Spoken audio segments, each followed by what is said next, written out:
us COSM people are all ultimately students of Carver Mead, but directly or indirectly. But my whole life changed what must have been nearly 50 years ago when I first met Carver at the Marriott Hotel at the Newark Airport. And he revealed that engineering really drives science, that all the prevailing scientific theories from Maxwell's equations to quantum theory to general relativity, all these theories were 100 years old, and that engineering had proceeded far beyond them, and the real governing force of science was now engineering. And at the heart of engineering at this point was the microchip, which Carver was absolutely pivotal in launching. And we've all been students of Carver Mead really ever since. But one student of Carver Mead is Chris Diorio, who I met through Carver. And Chris is CEO and the driving force and inventive incandescence behind Impinj, which if you people follow stocks on the Gilder list, you know has been just the best performer for some extended period. And Chris is not just the CEO, he also has 200 patents and was part of this community at Caltech that has enriched us all. Chris Diorio. Thank you, George, and I think I'm the closing talk here before George's final remarks. When George asked me to give a talk, he said, I'd like you to say some words about Carver. I'd like you to say some words about the company that you and Carver founded. And I'd like you to say something visionary about the future. And basically just talk about anything you want to talk about. So within those broad guidelines, I decided to tell a little bit of a story that goes back in time, back to the time I first met Carver, and ends with some thoughts about the future. So in 1992, I was lucky enough to have Carver accept me as a graduate student at Caltech in the Computation and Neural Systems program. And I just went and pulled the prospectus, or the words around that program that are posted now, and it says the unifying theme is the relationship between the physical structure of a computational system, molecular, neuronal, or electronic hardware, the dynamics of its operation, and the computational problems that it can efficiently solve. So back then and now, we were looking at a couple of different areas. One was alternative representations of computation. Another one was, can you use those alternative representations to find good enough answers to problems quickly? We had our inspiration from biology, from neurobiology specifically, and we at Carver's lab, which was the Physics of Computation lab, were really focused on adaptive systems, where adaptive systems really, at their foundation, are systems that can operate over a very large range of timescales. But if you go back to the statement about what the CNS program is, I always find it a little bit funny that people tend to bury the most important part of this statement in just one word hidden kind of at the end.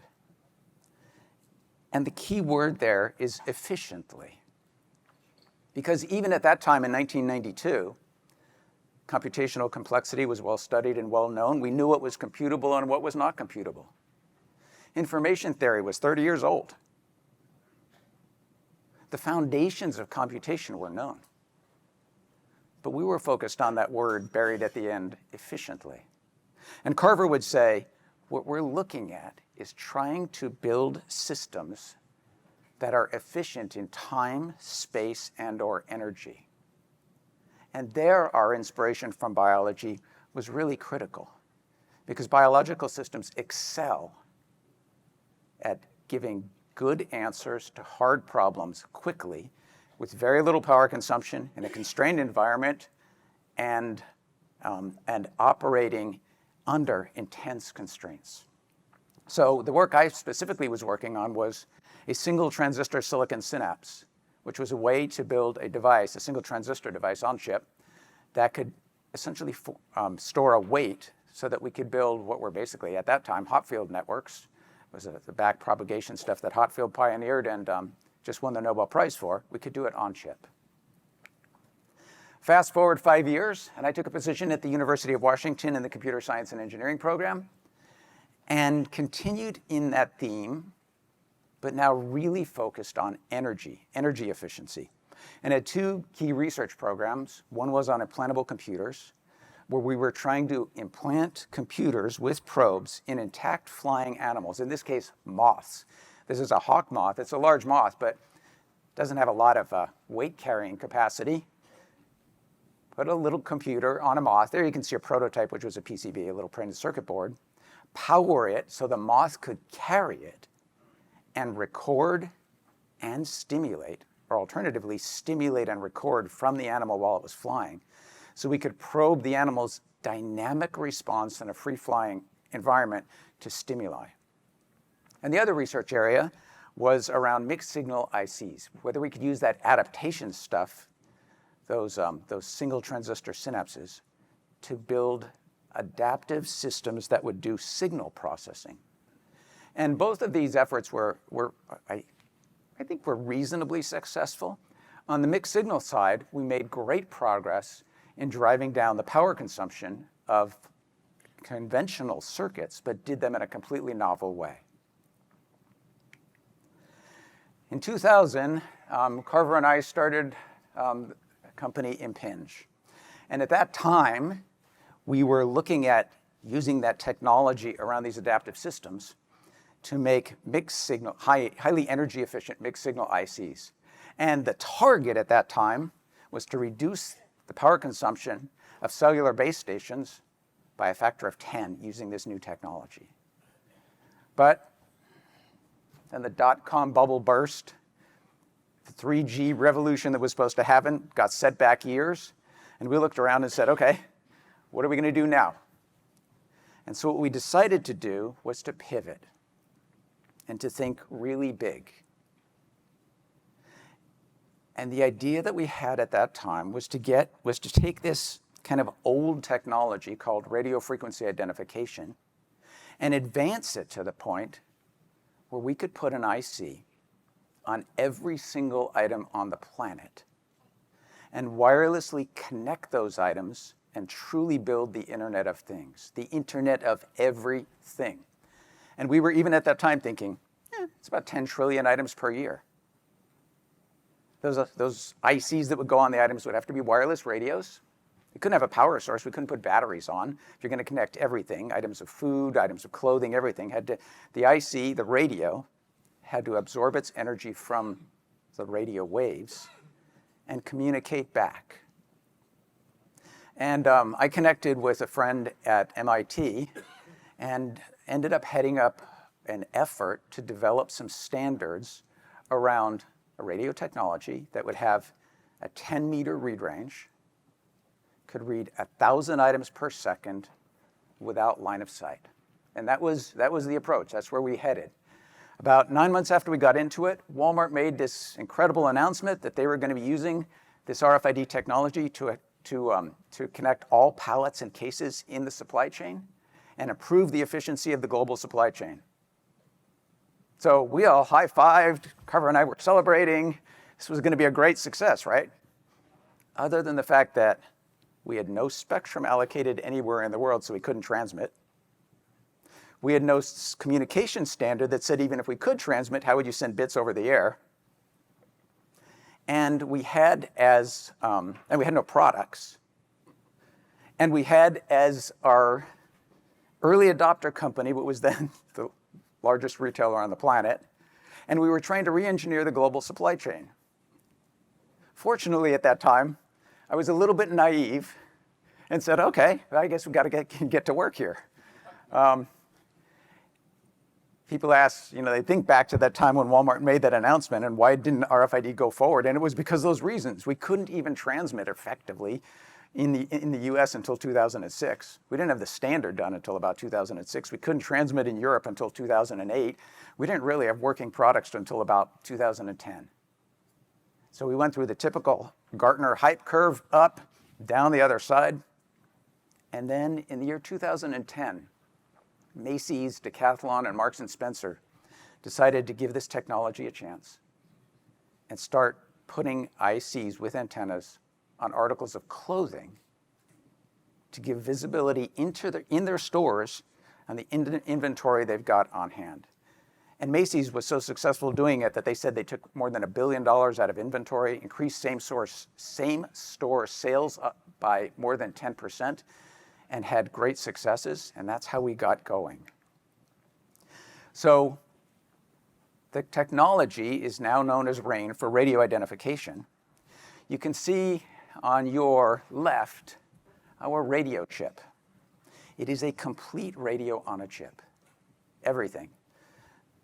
The analog front end, the demodulator, the processing circuitry, the memory, the modulator to transmit back. And it's 250 by 350 microns. At my age, you can't even see it.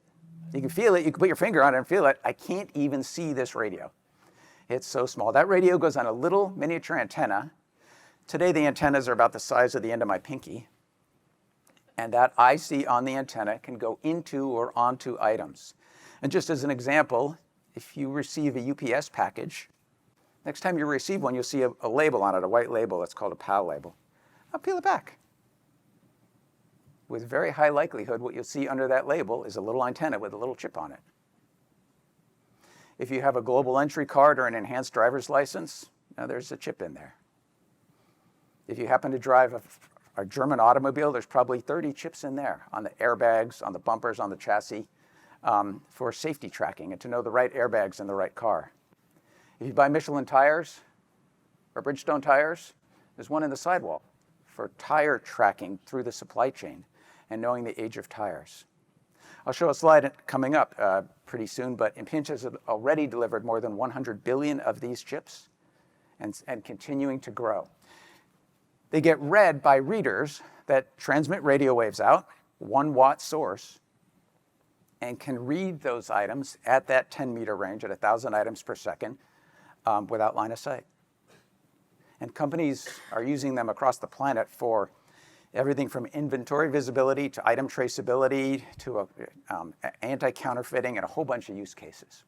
And Qualcomm just made an announcement a couple of weeks ago that they will be integrating the reader capability into their mobile phone chipsets. So there will come a time in the not too distant future when consumers will be able to get the benefit of the connected items. So we have this little tiny radio IC that you can see a picture on the left with a penny. That is actually our second generation product, which is really large compared to the current ones. Again, giving you an idea of the size. One of the first use cases we did was actually kind of fun. It wasn't any of the ones I talked about, but it was we needed an early adopter, and the supply chain, although great, was kind of big. So we decided to go after race timing and put the tags in bibs. Because previously you had to get a tag and tie it into your shoelace, and it was miserable. Then you had to return it at the end of the race. Just a tag that goes in the bib. And people run the race. They run over a mat at the start line, at the splits, and at the end. And the race timing's automatic. And it works so darn well that you can see on your right the New York City Marathon a couple years later. This was probably back in the 2013, 2014 timeframe, with 50,000 runners starting on the bridge. And the system could read all of those numbers with better than 99.9% accuracy. And most of the ones it missed are people who kind of went around the mats or were trying to gain speed or do something.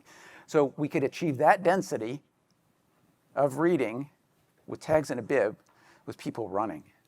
So the technology really did have a lot of promise. And we've enabled enterprise solutions, as I said before, and a whole bunch of use cases. So retail, initially retail apparel and footwear.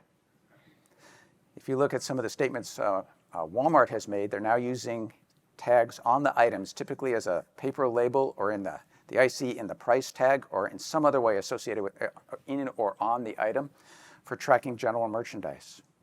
Toys, consumer electronics, stationery, batteries, tires, a whole bunch of stuff in Walmart stores and continuing to advance. They sent people out into the stores twice a week with a handheld reader, and they do inventory of the stores so they know what they've got and know what to reorder. The supply chain uses are huge. I just talked about UPS and supply chain traceability and visibility. UPS cites regularly that they're dramatically reducing missed shipments and misloads from 1 in 400 to better than 1 in 1,000. And their goal is to digitize their entire supply chain for shipped packages so that they can track the item through their chain from point of receipt to point of delivery automatically. And Delta Airlines. Delta Airlines, if you ever use the Track My Bags app and you wonder how they do it, peel back the little white bag tag, and inside you'll see an antenna with an IC on it. So one of the beauties of this technology is we can track anything. Another beauty of it is I believe it's the first model for consumable silicon. Because every time you fly and check a bag, Delta buys a bag tag, our IC's in it, at the end you throw it away. You might say, well, doesn't that generate a lot of waste? At the size of the ICs that we've got, you could put 500,000 in them in a vial that's also the size of the end of my pinky. So the total semiconductor consumption is really small. The total energy consumption is ambient energy generated by these readers transmitting 1 watt. That's really small. And we're going to extend the reach of the internet by a factor of 1,000. So we IPO'd in 2016. When we founded the company, I was a professor at the UW. And Carver and I started the company, and I said, Carver, I'm a professor. I'm going to the company. Like, I want to stay as a professor. How's this going to work? He said, Chris, don't worry. He's found the company. 18 months later, it'll be on its way. IPO shortly after that, and you'll be back at the university in no time. 16 years later, we IPO'd. And at the IPO ceremony afterwards, I got up and said that story. And I said, Carver, 18 months, 16 years, I had to give up my professorship at the UW. And Carver piped up, what's an order of magnitude among friends? And the key thing here is the tale of two exponentials. We IPO'd with exponential tailwinds. And you can see the two here. Very few companies that I am aware of have the benefit of riding on one exponential. And we have two. The one on your left is exponentially increasing IC volumes. These are the industry volumes by year for the radio chips that go on items. And it's been a 29% unit volume CAGR from 2010 to 2023. We'll have the 2024 data in February. A dramatic increase. And yet we're still sub 1% penetrated in the total opportunity. Our industry delivered 44.8 billion ICs last year. 44.8 billion out of 10 trillion. We've got a huge run ahead of us. That's one of our exponentials. The one on the right is a little bit harder to understand, but it is the sensitivity of that radio chip. Or said another way, it's the efficiency at which it can operate, or it is the amount of energy the chip needs to absorb from the radio waves. And here, the scale here is in dB, which is a log scale. So a linear line on a log scale is also an exponential. And what the data show here is that we've seen roughly a dB in sensitivity improvement every 18 months. dB in energy efficiency. which is roughly a 25% reduction in energy consumption every 18 months. What that translates into in real life is a 25% reduction in the area of the antenna needed to extract energy from the radio waves. So the antennas on these chips have gone from something about that big to something the size of the end of my pinky and keep shrinking, because as we make the IC more sensitive, you can make the antenna smaller. As we make the antenna smaller and smaller, we can get on a lot more things. For example, into bottle caps, into food packaging, into all kind of things. So this other curve, a second exponential, is also huge. We're incredibly lucky that we as a company have two exponentials behind us with no sign of either of them abating. And I went back, me being the smart professor, sort of, not really, went back and tried to solve the limit in terms of the energy efficiency of the IC. When I started working on it, I realized, no, this is a hard problem. This is like another PhD thesis, and I didn't really want to do that, so I didn't finish the calculation, other than to determine that we still have a long way to go ahead of us. And so I'm going to close my talk on one slide. The effort that we've put into the company has really been driven by that energy efficiency, which goes back all the way to '92 when Carver took me on as a graduate student and we were talking about energy efficiency. For the power of one of today's AI chips, which is about a kilowatt, it's 50 times the power consumed by the human brain. Well, that's pretty daunting. If you were to look at the two and say which one's more capable, it's pretty obvious by a huge amount. And for the power consumed by one of those AI chips, you can power 1 billion of our radio chips. We've done all kinds of crazy things, at least from an engineering perspective, crazy, but you know what, they work, to get that radio chip to operate at a microwatt. Soft decision, asynchronous logic, using the physics of the semiconductors to make stuff work. Everything they actually teach you not to do in graduate school or in college or engineering, anything. You're not supposed to do any of this stuff. Every time they tell me you're not supposed to do that, I'm like, there must be something good there. And by doing stuff that's outside the standard lore, you've actually been able to drive that energy efficiency down. Now, comparing our radio chip to an AI chip, that's obviously an apples to orange comparison. Even the techniques that we're using versus what you have to do in an AI chip today are very different.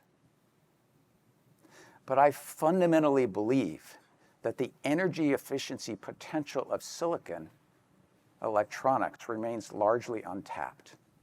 We have only scratched the surface.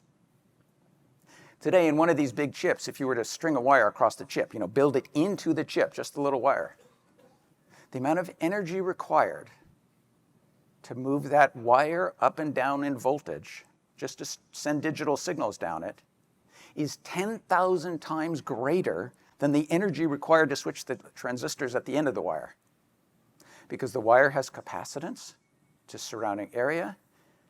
You use power to charge that capacitance up. You charge the wire up, and then when the logic signal goes low, you dump it to ground. You charge it up, you dump it to ground. Those AI chips and all the big digital chips, they're basically energy pumps that are taking energy, pumping it to ground, and the vast majority of the energy is being dissipated in the wires. It's not in the transistors. And the other interesting little secret here is the transistors stop scaling at the 10 nanometer node. Yet today we've got these 5 and 3 and 2 nanometer nodes. So if the transistors stop scaling at 10, what's going on? Well, in the 10 nanometer node, transistors were actually about 8 nanometers long, or 80 angstroms. The atomic spacing of silicon in the crystalline lattice in the particular direction they use is about 5 angstroms. So the transistors are 16 atoms long. The atomic spacing is 5 angstroms, transistors 80 long. So transistors are 16 atoms long at their smallest length. But that's it. That was 10 years ago. They haven't really shrunk since then. All the shrinking is shrinking in the wires. to pack the wires more and more densely, get more and more wires in there, more and more communications, and more capacitance, which means bigger power pumps that are taking power from supply down to ground. Then you put a kilowatt into the chip, and then you got to cool it like crazy, and then you have to have a nuclear reactor to power it.